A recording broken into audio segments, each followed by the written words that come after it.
She says that she had to take her some emergency and she feels much better, okay? Bull crap. What you need is a counselor, a marriage counselor for you and your husband, honey. You ain't, emergency could not fix what you are going through, okay?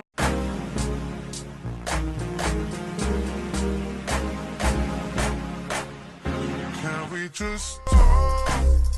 Can we just talk?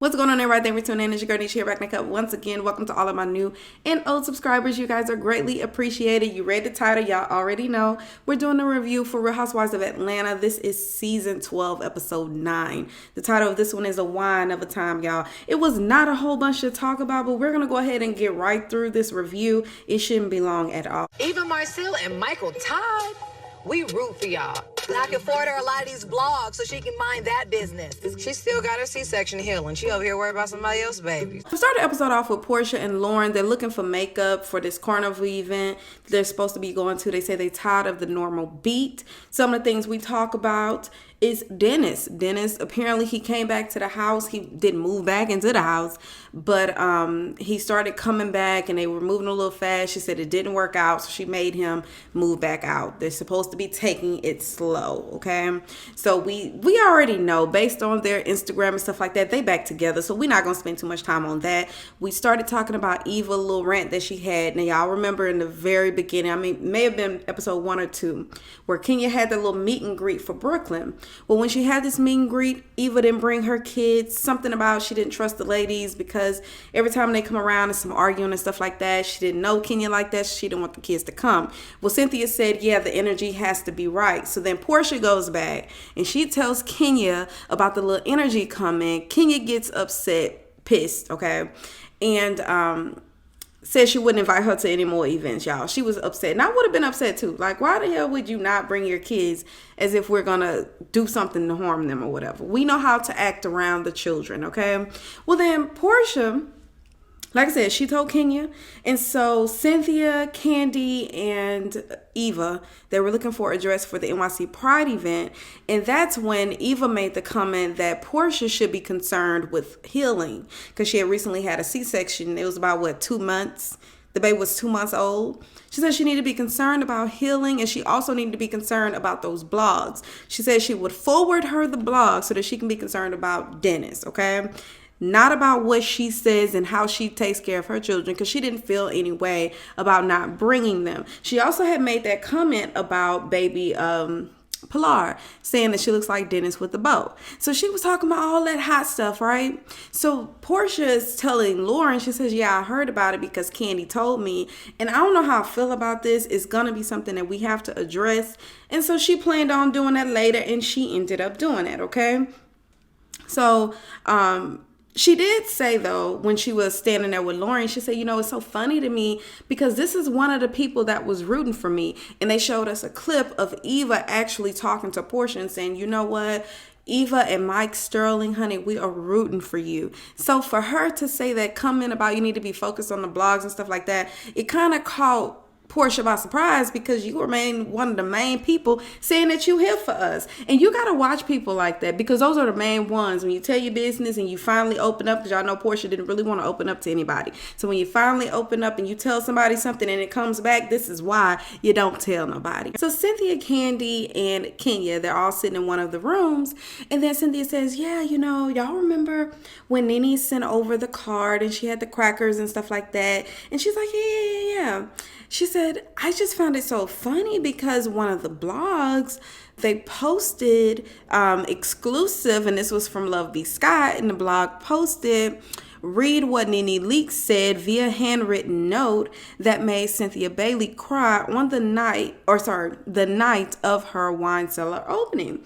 And she's like, I mean, I just think it's so weird, and it's, and then that's when Candy took it and she started reading. She said, it's verbatim. Exactly what she sent you is what she sent to the blog. And so now they're questioning whether or not this was genuine. NeNe, why in the hell would you send the exact note that you sent to? She would have had to take a picture of the note before she sent it and then sent it over to Love Beat Sky, or maybe in transit getting to her, somebody took a picture and sent it over to the. I don't know, but I don't get why you would do that. And maybe it was Kenya that said it's because she wants people to see that, yes, I can be the bigger person and this is what I did, but it takes away from the way that it's received, because now it does not seem genuine. It looks like you did it because you want people to know that you could be a better person. At any rate, it was messed up. I didn't think that NeNe would do that. I mean, y'all let me know down below if y'all thought she would do that, but it is messed up. And then Cynthia, poor Cynthia, she's sitting there like, oh my gosh, like I was so happy when I found out that she had sent this via Marlo and everything was great. And I think, was it Giovanna that actually said, did you get NeNe's note? So hell, it could have been either one of these ladies that took the picture and sent it over to the blog. So another topic that we talk about is this date night. Y'all remember last week where it was Candy, Todd, Mike, and Cynthia, and then Marc and Kenya. Now, this was a big deal because Marc is hardly ever there, okay? Marc and Mike, they're usually not in town, so it's hard to get like this little triple situation going on, okay?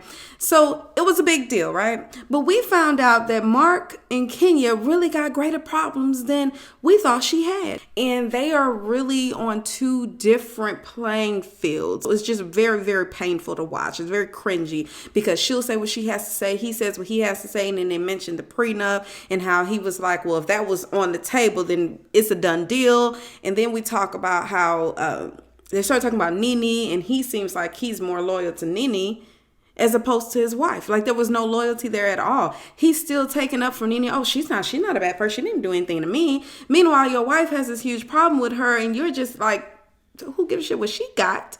You know what I mean? We're good. Okay. So it was just very weird. And then how he contradicted himself. I guess he was saying that he doesn't ever get to talk when Kenya is talking, but then he was talking. Talked about how Marc left with Todd and Candy. Where the hell they do that at? And she's like, yeah, maybe it's a New York thing because, Todd, he always does stuff like that too. I'm like, I would not care. You're hardly in town with the kids. Why would you leave, or the kid, okay? Why would you leave your wife and your kid just to go hang out with somebody? Like, that just didn't make sense. Can I ask you like a really personal question?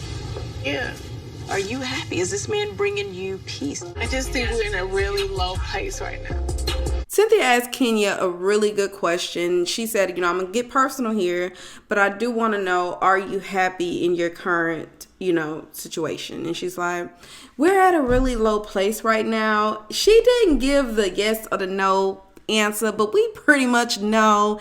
Definitely not happy. It seems like she is trying to fight for it, but he just not that into her. I think he got what he wanted and he is ready to move on, and she's just there. Everything changed after the baby happened, but she's a pretty lady. She can get anybody she want. I just do not like when people waste their time with men that are just not into them. Okay, so especially when I found out that he left with Todd and Candy, I was like, why in the hell would he do that? And why would Candy allow that to happen? I don't know, child. It may have been one of those situations where Candy left with Kenya, and then Todd and Marc left in the car. I mean, if it would have just been the baby and Kenya said she was leaving, I highly doubt that he would have left with Todd. Moving on from that, we go to the dance class. And Candy she admits she's not a good dancer. Hell, I'm not a good dancer, okay? It's okay, Candy. Not every black person got rhythm. Now, when I was younger, I called myself in a little girls group called Soldier Girls. We used to watch Destiny's Child, 3LW, and stuff like that, and think that we could, do those moves. So Kenya missed the dance lesson. She's at the hotel room, but we kind of expected her not to come, considering how the previous scene went. You had Eva and Cynthia, they were talking, and Cynthia opened up about how Mike was upset because he feels that Kenya tried to ruin his proposal. She doesn't want to believe that she did that.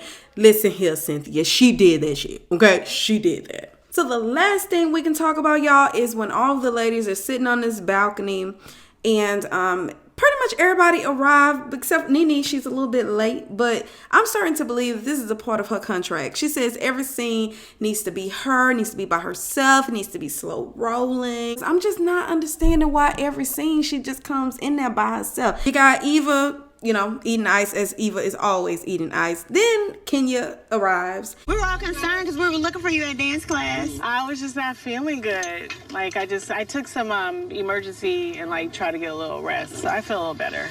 And they didn't think she was going to come at first, but Kenya comes and she says that she wasn't feeling well when they had that the dance lessons or whatnot. She says that she had to take her some emergency and she feels much better, okay? Bull crap. What you need is a counselor, a marriage counselor for you and your husband, honey.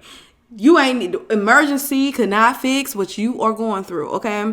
But anyway, that's what she wanted to tell us. This how she felt, okay? For me to hear that you threw that in the air as a friend, it hurt. I'm not gonna lie, that really did hurt me. I want to respond to it because that was definitely not what I said. I did not say anything about forwarding a blog. I can forward her a lot of these blogs so she can mind that business. Wow. I think sometimes when you get upset and you're, doing your reads or whatever, sometimes that comes off real up. Moving over to Eva and Porsha, they finally have the conversation. Porsha is like, there's certain ladies in my village. I can't remember the whole spiel, okay? Anyway, she said all ladies is in a village and that she's just, she heard some information that came from Candy about what Eva said. And so Eva's looking like, I'm listening. And she says, I heard that you had so much to say regarding Dennis and how you would forward me the blog so I can pay attention to the blogs and stuff like that. And she's like, what? Okay, first of all, that never happened. And then Candy's like, looking at her like, what? And so Porsha is like, so you're saying that Candy is lying? She says, yeah, because that never happened. Candy's like, no, I did not lie, honey. Listen here, there's a whole lot of backpedaling going on, sweetie. You did say that. You said she looked like Dennis in a bow. You said she need to pay attention to those blogs, that she need to be focused on healing from her C-section that she had just had. You had a lot to say. All of a sudden now you want to backpedal and say that it did not happen, girl, bye. And Porsha says, it reminds me of something that happened before. You're doing the same thing, okay? We move on since we're putting it all out on the table. Cynthia takes this opportunity to talk to Kenya. She says, I don't know whether you did this intentionally or, honestly, I don't know why, but my fiance is rather upset because you took it upon yourself to kind of warn me that he was going to propose to me. And she's like, no, I did not do that. I did not do that intentionally. I would never do that to you. This bitch right here, I ride for her. I really love her. I would not do that to her. Girl, I do not believe it. And I really hope Cynthia did not either. Which Kenya did try to ruin it. Everybody knows that Kenya tried to ruin it. She can sit here and say that, she wouldn't do that to her and blase, but no, sweetie. You did that shit. Then you tried to say that, that it was a premonition and stuff. And Candy was like, no, it wasn't. We had a conversation before you arrived. I sent you a text message. I told you that I think he's going to propose based off of him saying, don't leave early or something like that. Okay. And then when I sent that, after you got there is when you wanted to say it. So then Kenya is like, but I sent back to you that I thought that he would be proposing too. But what would you base that off of? Looked like she wanted to start crying and just said that she would never do that to her. She respects her and stuff like that. I just do not believe it. I think that you did that on purpose. She said something about, what did she say? She was just very excited and could not contain herself. Like she could not hold the information to herself. Girl, that's bullcrap. Because if somebody did that to you, well, they didn't have the opportunity to do it because the way you were proposed to, the man literally just called. You say you came to New York and he gave you the ring and that's how you were proposed to. So then we end the show with NeNe arriving. Of course, it's another scene. This is the third one in this episode to where NeNe arrives and she's by herself. She walks in by herself. She gets out the car by herself. Now she's walking up by herself, okay? Like I said, I'm really starting to believe this is in her contract and this is what she wants, okay? Now, of course, she got Porsha that's not really feeling her. Then you got the stuff that happened with Cynthia and how now the blogs know about your letter that you sent, so who released it. So I'm pretty sure we're going to talk about all this Let me know what y'all think about this review. Let me know what y'all thought about this episode. And until next time, bye. I'm ready to go. This tea is super hot. I'm about to rush. I'm back, 3 feet, no pressure.